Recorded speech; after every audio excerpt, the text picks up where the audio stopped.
Hey, what's going on, everybody? I'm Jason with Upshifting Adventures. First off, thanks so much for tuning into this video. I really appreciate it. I just pulled into Buena Vista and I am about to get started on section 4 of the Colorado BDR. I'm going to do sections 4, 5, and 6 over the next couple of days. Had some free time, so I don't have enough time, unfortunately, to do the whole thing, but I wanted to at least get some of it done. And that's what I'm going to be doing for the next couple of days. I drove down here, just got some gas, getting a little bit of snacks to eat real quick to fuel up a little bit, and then I'm going to head to the start point, which is just you know, I don't know, half a mile from here. So yeah, once I get done putting down some chow, I'm gonna go air down the tires a little bit and head over to the start point and start getting on this Colorado BDR section 4. So stay tuned.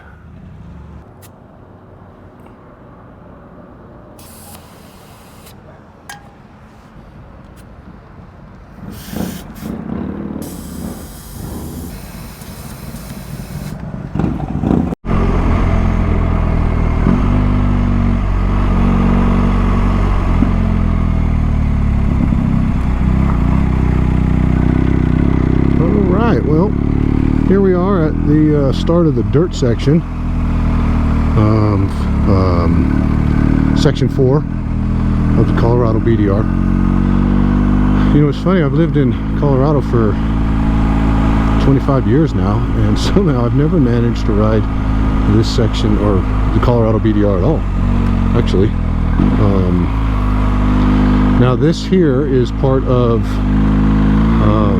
4 Mile OHV area, and I come here a lot with my son to ride dirt bikes.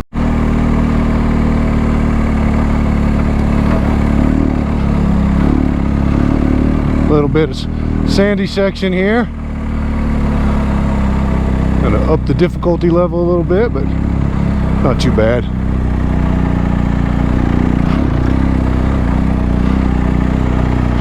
Just gotta steer with the old butt.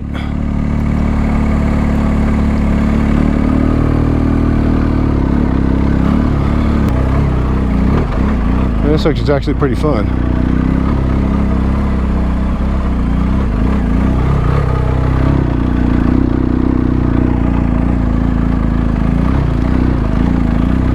Definitely not as fast through here as on my dirt bike,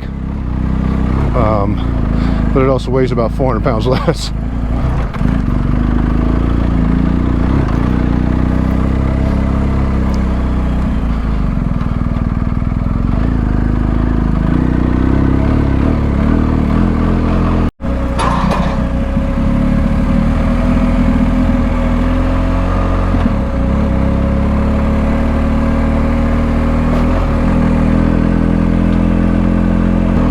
Well, so far,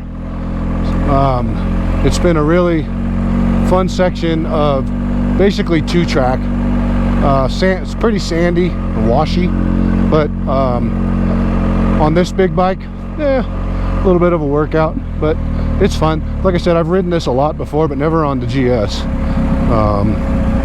But yeah, it's been pretty fun. I'm just taking it nice and slow because I'm by myself. I don't want to crash, break the bike out in the middle of nowhere, you know. That'd be bad.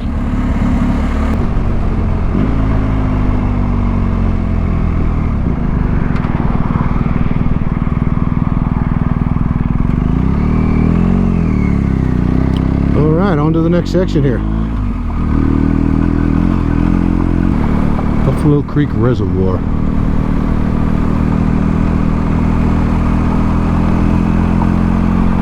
Looks like we might get a little bit of rain.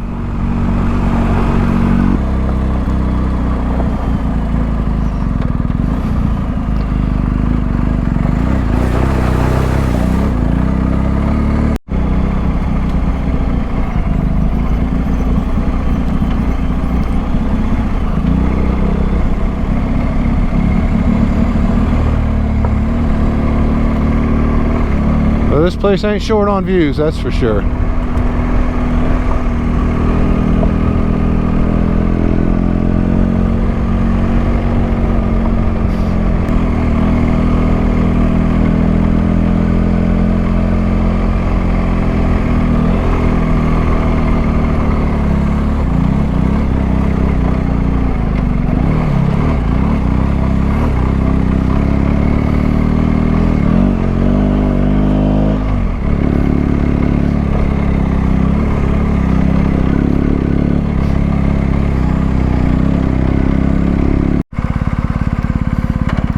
Well, I've run into a bit of a roadblock here. We're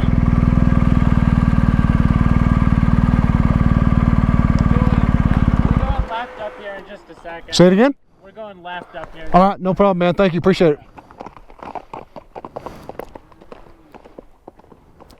You know, there's still people out here that do this kind of work for a living. That's pretty awesome. I got a lot of respect for them. It ain't easy work. Well, got another river crossing or stream crossing. See how this goes.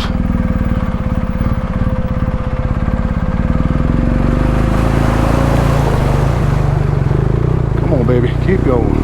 There we go. Nicely done.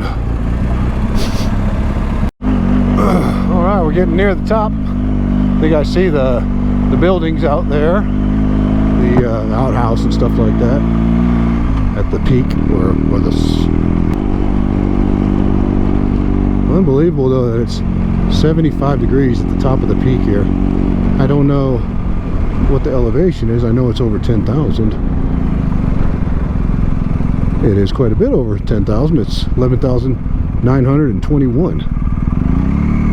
So that makes it pretty impressive that it's still this warm.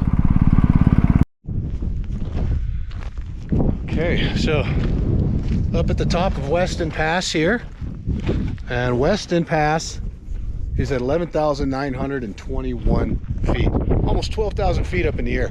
I gotta say, I'm really so grateful to live in a state where I can take a road up to something this high. I mean, almost 12,000 feet. Now the road, you know, it takes a little bit of work. It's not a paved road or anything like that, but still, I mean, look at this. It's just, it's amazing. And it's, you know, I'm at the top of a pass, so it's windy. But just the sheer monumental size of everything that God created out here, you know, man, it's a real blessing to be able to do this for not for a living, actually, just for because this is why I do it. I have the opportunity to do this. So but the flies are getting really bad and they're biting, so I'm going to call it a wrap on this section of the video, and I think I'm going to be headed down into Leadville next, so I will catch up with y'all in just a few minutes.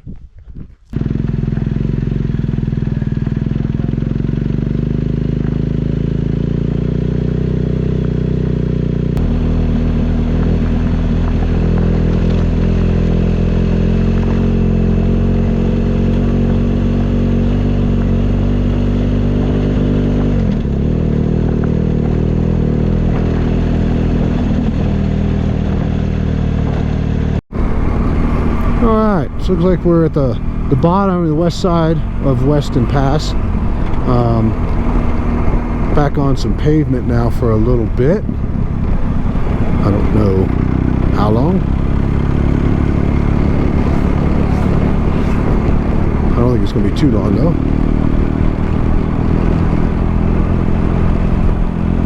So Leadville should just be right up ahead, and I'm going to stop in there, get some bars and some snacks and stuff to keep me going along the route.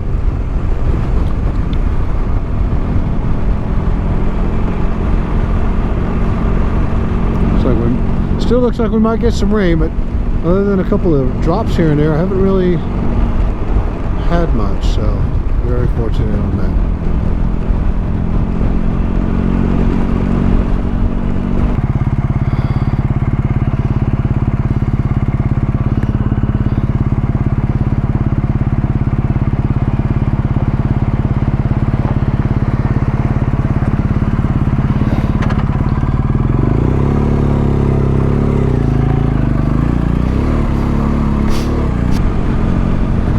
Turquoise Lake outside of Leadville.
Give me a break, Hagerman Pass.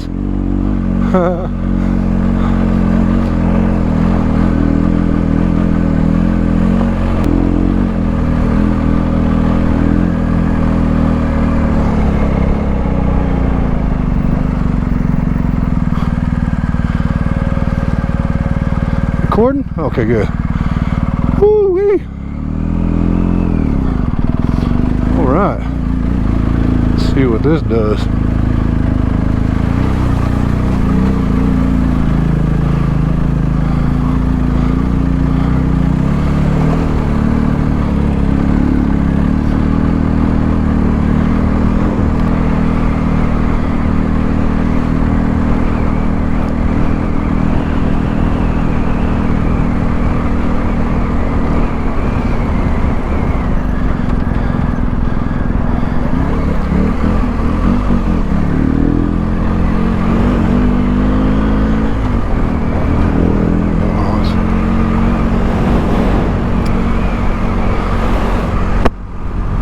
Well, Hagerman Pass is definitely the most difficult one I've done here in Colorado. But I can see why. Look at these views, man. The payoff is so worth it. Wow. Huh. It's just incredible up here. My goodness. Unbelievable. I don't know if that's Sylvan Lake or not. I don't think it is. I think I'm still a little too far. We'll see.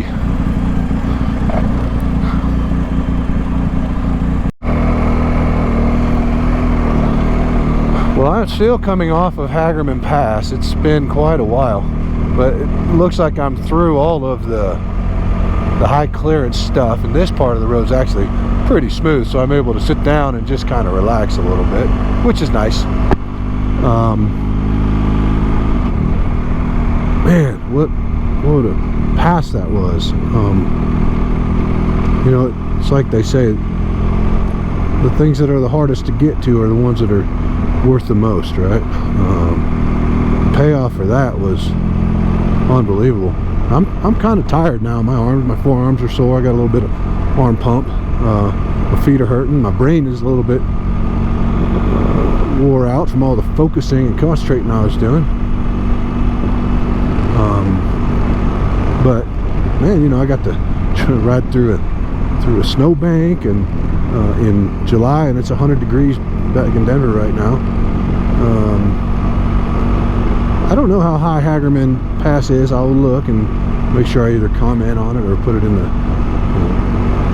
put a text on the video there. But it was absolutely amazing.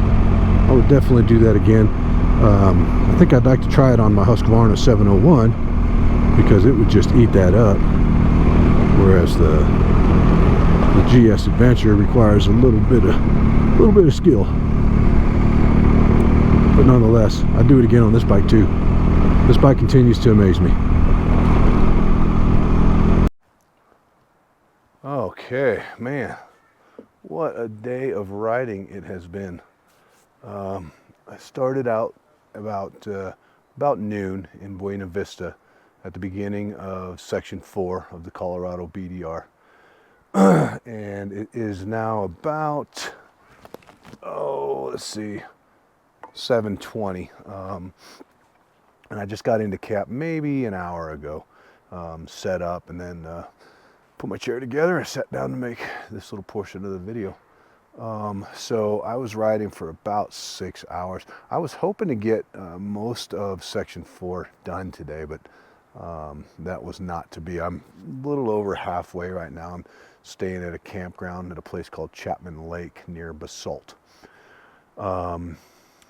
But what a day of riding it has been. When I left Buena Vista and started section 4, it starts out in a place that we know as, what is it called? 4 Mile OHV area. And as I said before, I've ridden that a lot with my son on the dirt bike, but never on the big GS. So that was different. But you know, basically from the start you get into some really kind of sandy, not deep sand, but loose sandy, twisty turns, ups and downs, ruts and stuff like that. And it was really fun. A little bit challenging, but not too much. But it was a lot of fun.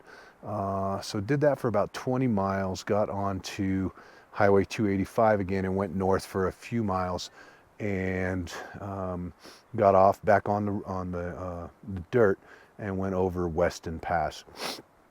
Weston Pass was a great ride, very fast and flowy, good, you know, good dirt road. Got to the top, and that's like 11,900 and something feet, so it's almost 12,000 feet up in elevation. That was really awesome. So after that, headed back down the other side, and then went through lots and lots of aspen forest and pine forest, come across an actual group of cowboys, you know, moving cattle through the woods. That was pretty neat. That was really fast, flowy, kind of two-track ATV style stuff, and that was a lot of fun as well. Then came into Leadville. I stopped there, had some lunch, had a beer, picked up a couple of supplies, you know, some water and some snacks and stuff like that. And shortly thereafter started to climb up to Hagerman Pass. And Hagerman Pass was something else, let me tell you. It was the most difficult pass I've done in Colorado. It was good sized rocks, bigger than baby heads for sure. There was no point at which I, you know, thought, man, I might have to turn around or anything like that. I had the skill level to do it, but it required a lot of focus and attention. I definitely wasn't sightseeing on the way up Hagerman Pass. And I've gone over maybe tougher stuff in Colorado, but what made it so draining was the length of time. It was about 3 miles of nothing but rocks, like scree-field type of rocks. So, I mean, it really challenged you physically and mentally. So I was pretty wore out by the time I got to the top. And then on the way down, it was just the same thing. So, but the views at the top of Hagerman Pass were, bar none, you know, the most amazing. So anyways, came off of Hagerman Pass, and when you come off of the pass, it's a long, if you're going west, it is a long, long way down the pass. You know, the first maybe third of it or even half of it is very challenging as well. Slow going, choosing your route through the rocks and stuff like that. But then the last portion is very fast, you know, 40, 45 miles an hour if you want. It's soft dirt, not really sand, but it's soft and but grippy. So it was really fun, really fun. And then I hit some blacktop, and by that time it was around 5:30, you know, getting close to 6, and I figured, well, I better find myself a place to camp for the night. So coming down the road, saw this place and pulled in here. Fortunately, there were some spots available. Excuse me. And this is Chapman Lake, really beautiful little campground. It's got a creek that runs through it, you know, and a little lake. You can paddleboard or whatnot on it. But it is in bear area for sure. So you can see over here, we got a bear cabinet that you got to lock your stuff up in. I actually stayed here once before a couple of years ago and had a bear come into camp, and I had to run him out of here because he was pretty comfortable with being in here.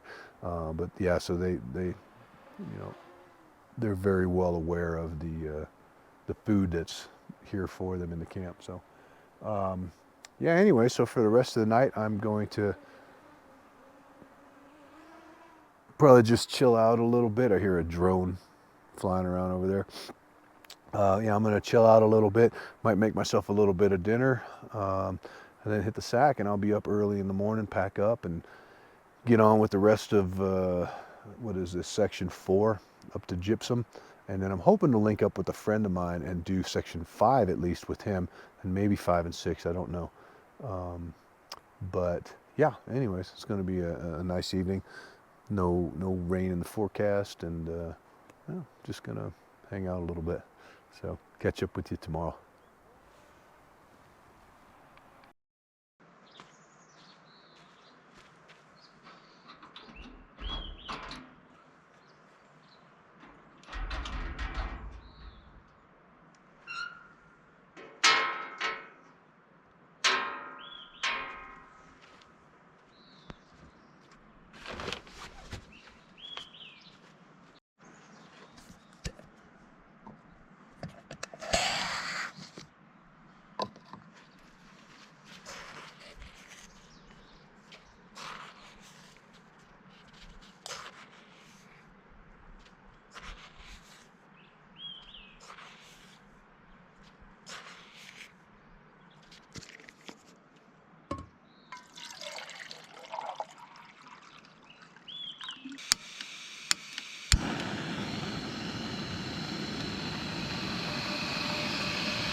All right, well, last night went pretty well, slept pretty good.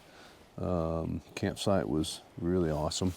So what I'm gonna do now is have me a little bit of breakfast and coffee and pack up and get back out on the road. Looking like maybe a little bit of rain coming this morning, but not unusual in this area. Probably won't be bad. So hoping to make it to Gypsum in about 2 hours after I leave, and possibly link up with a friend to start section 5 this morning, and then hopefully get through all of section 5 today, find a campsite, and hit section 6 on Wednesday, then head home on Thursday. Shouldn't be a problem really, because yesterday I got a late start, so I didn't even get riding until afternoon. But yeah, that's the plan for today. So far, having a great time though. Just love being out here in the woods in Colorado. So, all right, I'll finish my breakfast, drink some of my coffee, which I gotta have. Wow, that's good stuff. And then be on my way.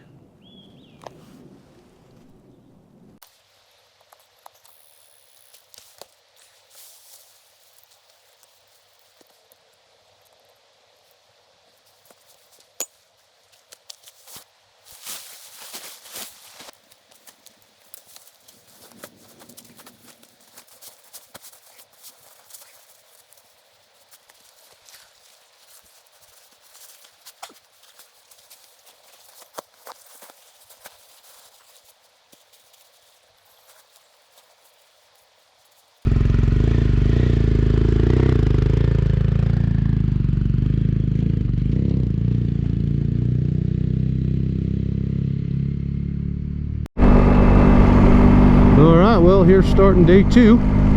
Just left the campsite, and I think I'm going to be on this this pavement for a short time, and then get off back onto some dirt. It's a beautiful day out here, as you can tell. A little bit of morning clouds kind of burning off, but it is 56 degrees at, I don't know, 9,000 feet here. I'm wearing my just lightweight jersey, and a little chilly, but still pretty comfortable. I think once I get off into the dirt and start working a little bit, I'll warm up nice and quick. But I'm looking forward to a great day of riding.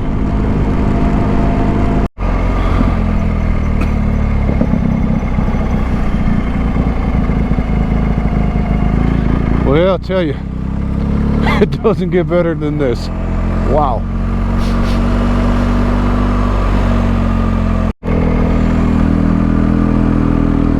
a bunch of grouse out here this morning.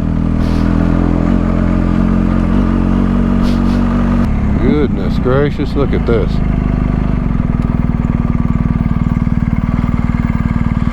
Oh my Lord. Unbelievable, huh? All right.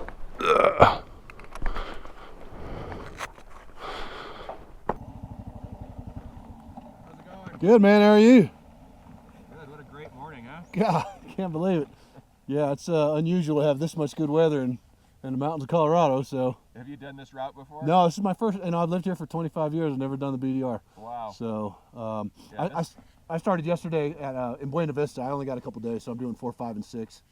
Well, good luck and have a good scene. Thanks. There's another guy camped down there heading north where I was just before you get to Eagle. He might be up and running. But Okay, cool. Yeah, we'll have a good. breakfast in Eagle, the Red Eagle or Red Cliff Cafe or something on Broadway. Okay, yeah, I'm definitely looking for some chow. So. On Broadway, the Red something. Perfect, It's really perfect. Good. Awesome. All right, man. Well, hey, enjoy your trip. All right. Nice talking with you.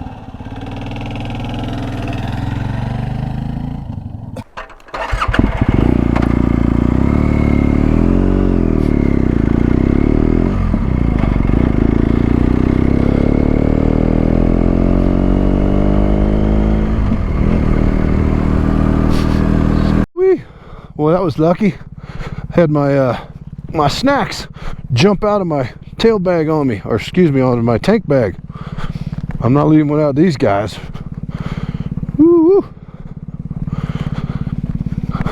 I'd guess I'm probably about 15 miles still from Eagle. So, I don't know, maybe another 30 minutes or so. Should get there. We're getting kind of close to Eagle now. This is Gypsum Creek Road. Obviously named for the creek that it runs along. So I'm in section 5 now, north of Gypsum. My friend Renee came in from Evergreen, met up with me. He's going to ride this section with me up to Steamboat and then head home tonight. So that's cool to have somebody to ride with. Apparently they have railroad track cleaners. I didn't know.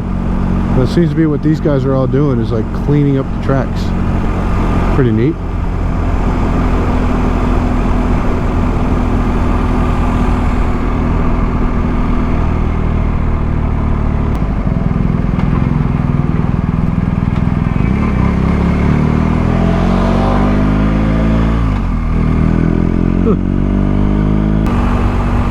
Alright, well, we just had a little bit of rain come through. You can probably see it on the road a little bit. Kind of tamped the dust down. That's kind of nice. And we just pulled off of the big road. Getting onto some smaller stuff now. Hopefully the rain didn't make it too messy.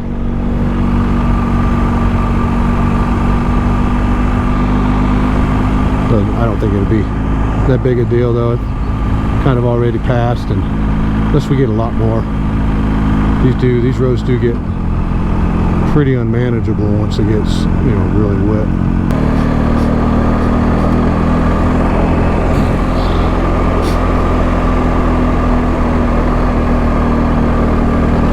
Radium Hot Springs.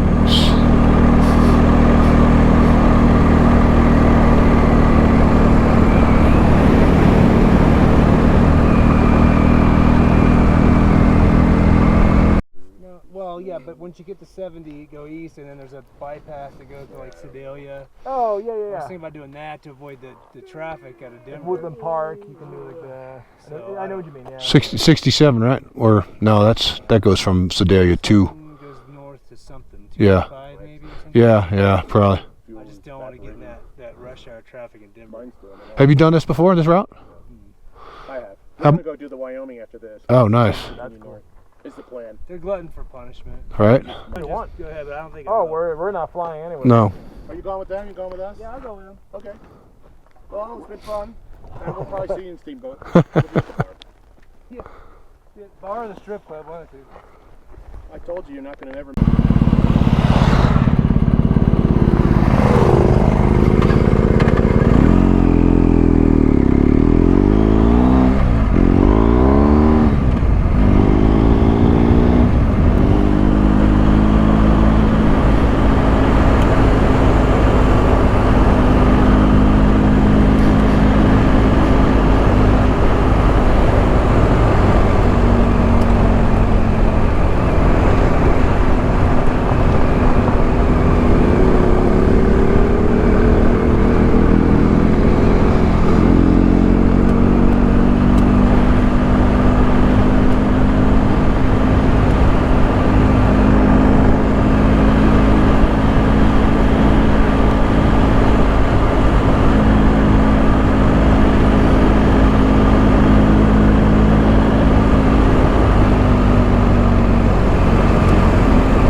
Hey, what's happening, everybody? Man, what a day of riding it has been. Got up this morning and finished up what I hadn't completed yesterday of section 4 and made it into gypsum about 10 o'clock this morning. Met up with my friend Renee, who lives in Evergreen. He came out just to ride section 5 with me today. And let me tell you what, section 5 is a whole different animal than section 4. Most of section 5 was very fast, mostly kind of dirt roads, and a lot of pavement actually, but super fun. I mean, I am wore out. I was eating dust the whole time. We actually ended up linking up with 3 other guys who were riding the BDR, a couple of them from the Denver area as well, and then they're cruising on, going and doing finishing up the Wyoming BDR as well. But it was a day, I'll tell you. Very fast. Straight line distance from Gypsum to here in Steamboat Springs is not very far, but we took so many different dirt roads, and it took about 4.5 hours for us to get it done. But it was fantastic. There was so much scenery that I basically blew through all of my batteries. I can't. On my motorcycle, I'm just not able to keep up with the charging requirements. So I ended up stopping and getting a hotel for tonight to get everything charged, get refit, take a shower, and clean off some of the dust. And then in the morning, I'll get up and I'll finish up section 6, which ends up at the Wyoming border. So the first part of section 5, well, first of all, let me go back. I finished section 4. I left Chapman Lake, which is basically on the west side as you get to the bottom of Hagerman Pass. And then there's a dirt road that you take to go from that area all the way into Gypsum. And that is pretty much just a dirt road, but it's been super beat up over the springtime with the rains and all that. Some large vehicles went through lots of ruts, blind turns. It got a little dicey at times, trying to avoid cars that were coming the other way, but it was really fun and really beautiful. And the last probably 5 or 10 miles of it were super smooth gravel road, not even gravel. It was really good hard packed road, running through farmland along the river. It was called Gypsum Creek Road. Gorgeous, absolutely gorgeous. So then I got into Gypsum, and it was about 92 degrees already at 10 o'clock in the morning, 9:30 in the morning. Linked up with my buddy Renee, and we headed out. That was the start of section 5. Again, section 5 was almost all just roads. There was a couple of short little sections of rocky hill climbs and ascents and descents, but small rocks, nothing large, just more tire puncture concerns more than anything else. But it still took a long time, even at speeds, because there were so many twists and turns and all that. So we left Gypsum, and we followed Colorado River Road for quite some time, and then got off onto some different dirt roads. And it was a beautiful day, really was. Got a little bit of rain, but that actually was nice, because first it was super hot, and second it kind of put down some of the dust for a little while anyway. And then got ourselves into Steamboat Springs here. Went and got some lunch. Renee and one of the fellows that we met up with today headed back to Denver, and I'm going on to finish up section 6 tomorrow morning. I hope to get up in the morning, get it done real fast, do kind of a wrap up of sections 4, 5, and 6, and then make my way back home. From what I understand, section 6 is really just kind of through farmlands. It's more roads, nothing technical or anything like that.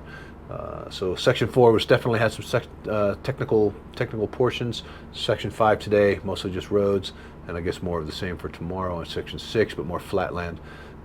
Either way, I got lots of footage, and that was really great. So I should have a good wrap up at the end of this.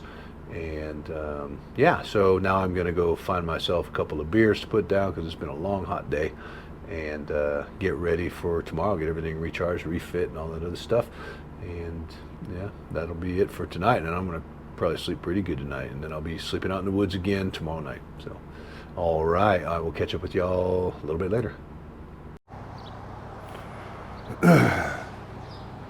All right, well, it's time to knock out this last section, section 6 of the Colorado BDR. Got a great night's sleep last night. Got all of my gear recharged, all my batteries, all that stuff. Cleaned up a lot of my cameras and stuff like that, all the dust and whatnot from the last couple of days.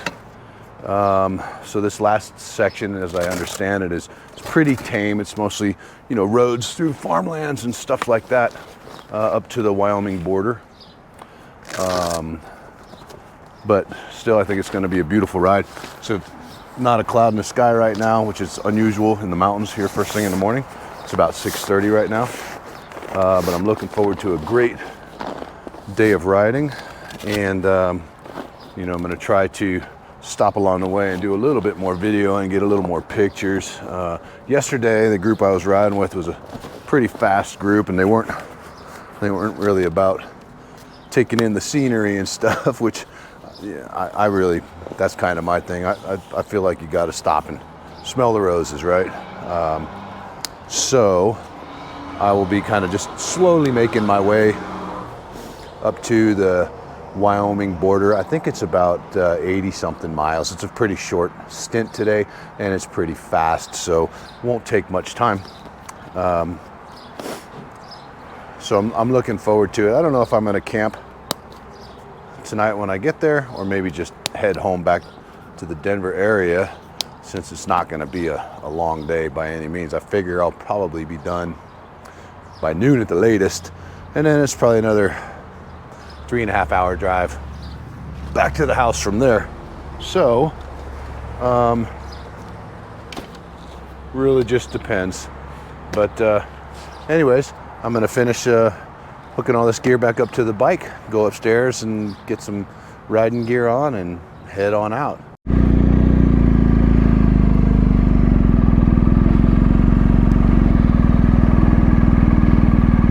Well, look at that. Got a balloon landing in the field over there, I think.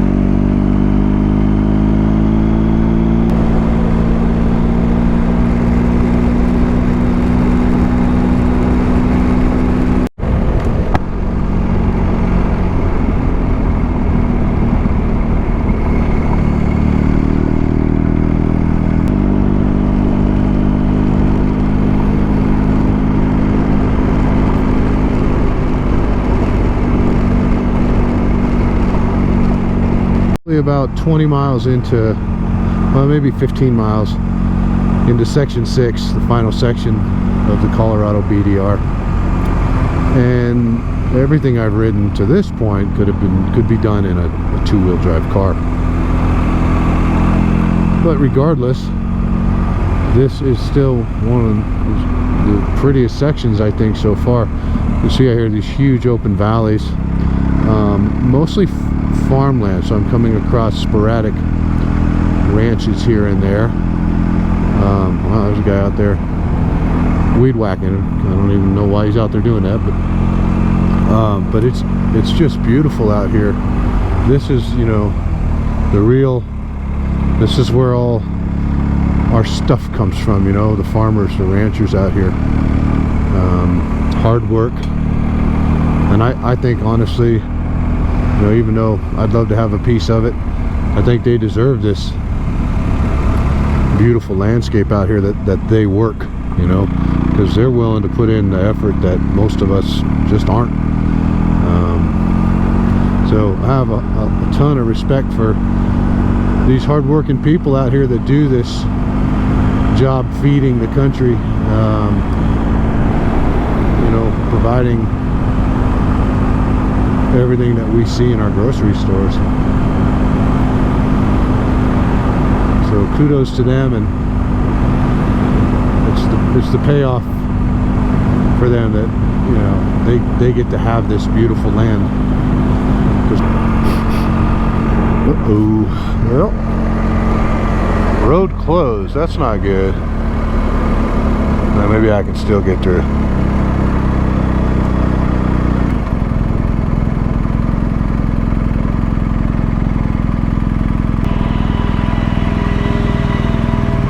What's up, guys?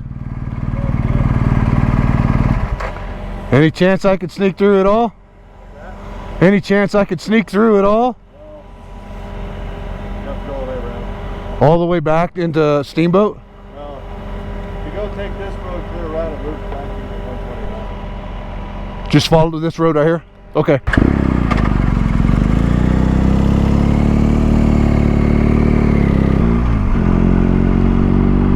I'm out here to ride, and I'm getting some riding time, so can't really complain. All right, I'll check back in a bit.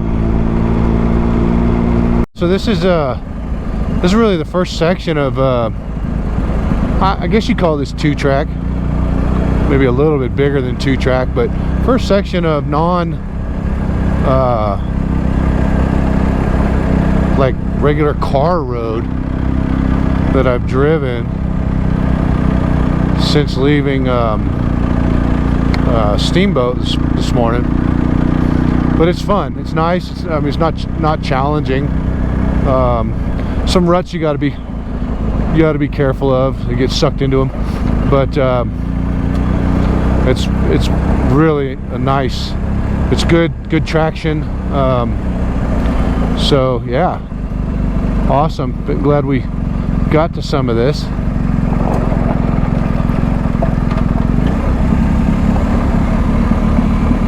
In the road here, that's interesting. What you guys gonna do? Oh, thank you.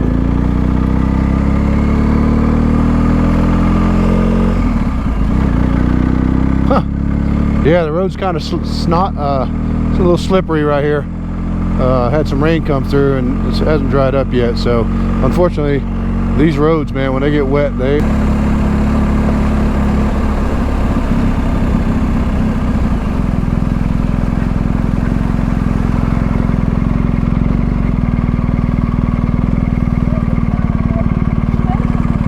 Hey, how we doing? Haven't been back. How far back is the mag? Mile. Okay. It's not bad. Slippery? It's slippery. I just been standing up, keeping it in a higher gear and trying to balance through it. It goes from, I was going around a corner and all of a sudden, man, you know, it went from great sticky dirt to mud. But did you guys get caught in the rain? No. I didn't either. I don't know where it came from, but it must have poured good. This is a truck. No, this was the truck. This is the mag chloride truck. Oh, But here he comes again. great. Oh, this time he's not putting it down. He's done 3 or 4 passes. Great. Well, definitely have to wash the bike off good after this. Well, you guys, what's that? Where are you headed? Just to the end of section 6 here and then back to Denver.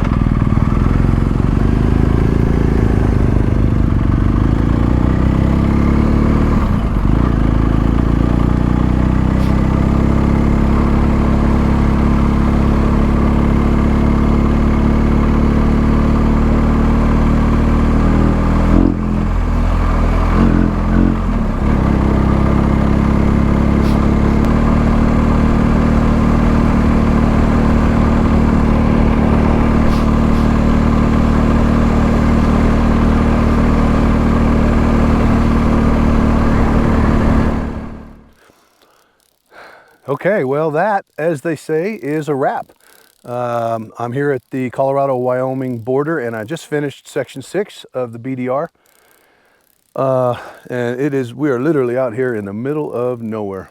But man, it has been just a great 3 days of riding. It's fantastic. I just so happy that I made the time to come and do this. Honestly, I think today, I mean, it's only, I think it's like 10:30. I got done really, maybe it's 11. I got done really early. It was a fast section. It's only 80 miles, I think. And most of it is in car kind of, you know, roads you could take a car on. But honestly, I think today was my favorite section of the BDR, simply for the views and the things that I saw. It really just can't be beat. But going back to the beginning, section 4 was a lot of fun. It was the most technical of the 3, 4, 5, and 6 of the 3 sections that I rode. It started out on kind of sandy, hilly, twisty kind of stuff, and then eventually went up over, was it Weston Pass and over Hagerman Pass. And Hagerman was really the only challenging thing that I rode on these 3 sections of the BDR.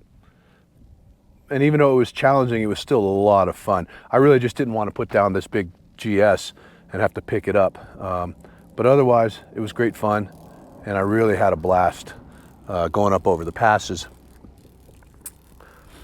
Yesterday, section 5 was totally different. It wasn't, you know, exposed passes and stuff like that. It was a lot of fast 2-track and some road, and there was a fair amount of pavement in there as well, but nothing that killed it really.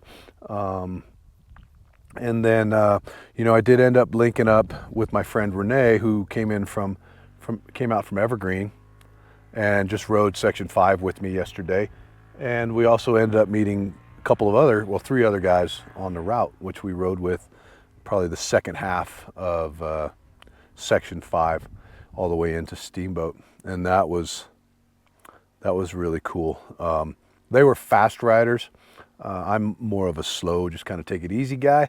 They were on KLRs, 2 of them, and then one of them was on a Tenere 700. So they enjoyed going a little bit faster down the roads, but that's okay. I stayed with them and had a great time. And then, you know, last night I ended up getting a hotel just because I was dusty, tired. My charging capability wasn't enough for all my batteries and stuff. So I decided to get a hotel room last night to refit everything and clean it all out and all that. And that was really cool. Got a good night's sleep. Got up this morning, and immediately, as soon as you get on section 6, you kind of get off the beaten path and go through a lot of like farmland and ranch area. But there's just these incredibly huge, wide open spaces you can see for miles and miles.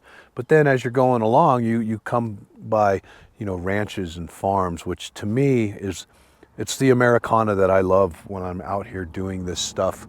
To come out here and see this kind of stuff that you know, unfortunately I'm city bound right now, and that's going to be how it is for the next few years. But so to get out here and see the people that really make America work, right? The people that feed us, that get our fruits and veggies and meat to the store.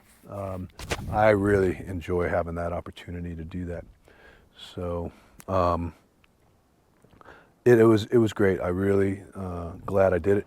Again, you know, like I've said before, I've lived here for 25 years and I've never seen most of this stuff. So it was really great.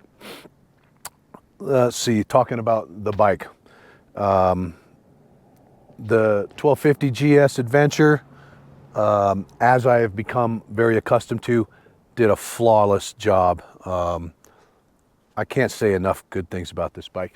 You know, about a year ago, I was ready to get rid of it because it was just kicking my butt, and I wasn't enjoying. I wanted to ride more challenging stuff, and I wasn't enjoying the bike. And after going to a few different events and talking to a few people and realizing that it wasn't the bike, it was me. I just didn't know how to ride this big bike. So I set about learning and being more comfortable on it and challenging myself more on it. And, you know, going up Hagerman Pass in section 4, I was really concerned about putting the bike down. It wasn't that it was too technical for me to ride. I was doing fine on it. But the section of boulders on Hagerman is so long that if I was to make a mistake, I could easily put the bike down. I'm by myself. That, you know, that may or may not have been an issue. I'm sure somebody would have come by and helped me out eventually, but was not to be though. The other thing I was concerned about was going up over all those rocks, and I was like, man, if I break something on the bike or get a flat tire out here, it's really going to suck. Didn't happen though. This thing has just done excellent. I'm getting more and more comfortable riding it in more and more extreme situations. Now it's certainly not, I wouldn't take it on single track, you know, like a very technical kind of hill climb or anything like that. But for just about everything else, it does well. And when, you know, like this next section of, you know, 200 miles that I got to ride through open, you know, Wyoming and Colorado landscape on the highway at 75 miles per hour, this guy's going to be a whole lot better than my Husky 701 or, you know, something like a Honda CRF 450 or even a T700 or a T7, excuse me. Some people think the Tenere is a great over the horizon bike. I'm a little too big. I think it's 6'4", 240 pounds. That's just, I'm too big for that kind of bike to be cruising down the highway for any length of time. But it did great. One concern I had when I left home was the tires that I'm running on the BMW is right now, instead of what I normally run, the Tractionators from MOTOZ, I've got TKC 70s on here. I put those on because I was taking a long trip out to Flagstaff a couple of months ago, and I didn't want to put all those highway miles on my Tractionators. So they're still on there. They've got about 2,000, maybe 2,500 miles. I was a little worried about them on the BDR, but they did awesome. The TKC 70s handled fine. Would I have been a little more sure-footed on the Tractionators? Maybe, probably, but nonetheless, these TKC 70s did a great job for me. Really happy with them. And then, of course, the Denali lights. There were so many times I was coming around corners, you know, blind corners in the woods where I know that there were people who saw my lights because they're so bright. They saw them and they wouldn't have if it wasn't for those Denalis, and there could have been a collision. I don't know. I actually did have one guy come around the corner on me, and he had headphones on driving his minivan up through the passes for some reason. And he kind of pointed to my headlights as I came around the corner to let me know that he saw me because he couldn't hear me. He was listening, he was jamming out or whatever. Yeah, so anyways, been a phenomenal trip. Super glad that I came out here and did this. If you are thinking about riding the BDR, what I will say is sections 4, 5, and 6 is all I can speak of. But if you want to take a big adventure bike, maybe intermediate at best. You know, probably need to be an intermediate rider to tackle that. But otherwise, if you have a smaller bike, a dual sport or something like that, I would say even, you know, maybe even a novice, you wouldn't have any problems. So that being said, if you're interested in doing the Colorado BDR and you're unsure of whether it's passable or doable, it's very, very doable. I found it to be a great, fun 3 days of riding. The only bad part is this last section. I thought it must have been a rainstorm came through and dumped a bunch of water, and the road turned into a really snot, you know, slick, just messy goop. And then come to find out it was a mag chloride truck that was driving through. So unfortunately, before I get too many hours into this, I got to go find a car wash and wash all this mag chloride off the bike, because that stuff will kill your metal parts. So anyways, thank you so much for watching this video. I really do appreciate it. If you liked it, please hit that like button, and don't forget to subscribe to the channel if you haven't. Keeps me in business. I don't get paid to do this. I just love making these videos, and I love sharing my experiences with people, and I really truly hope to inspire others to get out and adventure. Whatever your flavor is, get out and do it. We only get one go around in this life, and you got to make it count. So thanks again, and I hope to see you guys out on the road.